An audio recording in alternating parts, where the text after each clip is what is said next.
Bismillah ar-Rahman ar-Rahim. We have reached Hadith number 41, that is the Hadith about following the Sunnah of Nabi sallallahu alayhi wasallam. It is narrated on the authority of Abdullah ibn Amr bin al-As radiyallahu عنهما قال رسول الله صلى الله عليه وسلم لا يؤمن أحدكم حتى يكون هواه تبعا لما جئت به.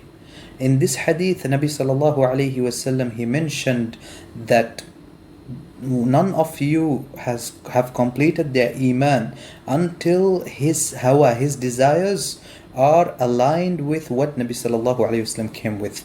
So what does this mean? This means that our love for the deen, our love for Allah subhanahu wa ta'ala and for Nabi sallallahu alayhi wasallam should be so strong that we love them really with our heart, that we love Allah subhanahu wa ta'ala more than ourselves. We love Rasulullah sallallahu alayhi wasallam more than ourselves.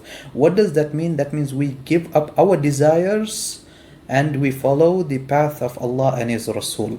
That is the real meaning. Sometimes, we might think in life, I want so and so posh life, I want to live a nice life, a luxury life, etc., etc. But when Allah said, izhad, have zuhd, we have to adopt it as our desires, that zuhd should be my desire, that I love.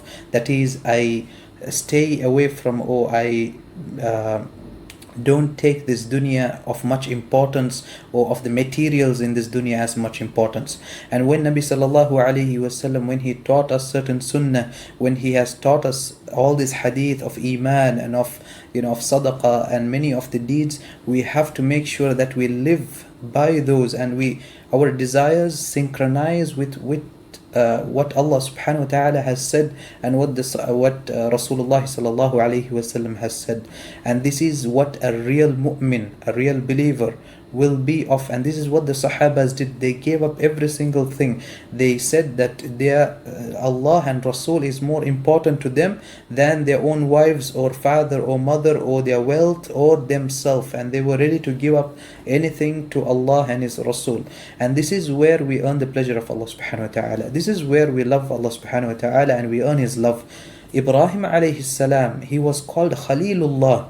He was called the friend of Allah, because when Allah commanded him, after he getting a child after 80-90 years, to slaughter the child or leave the child in the desert and go far away, he did not even bother to look back.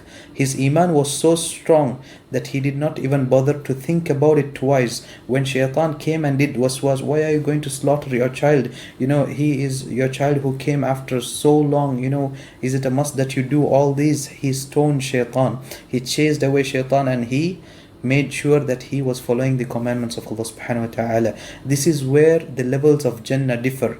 This is what makes the levels in Jannah differ between one person to another person, where one loves Allah subhanahu wa ta'ala and he changes his desires to what Allah and His Rasul taught, and while another person, he is like, I'm just going to live by whatever desires I know of this world. We ask Allah subhanahu wa ta'ala, He makes us from the muttaqeen, from His awliya, who follow the footsteps of Nabi sallallahu alayhi wasallam, and we earn the pleasure of Allah subhanahu wa ta'ala.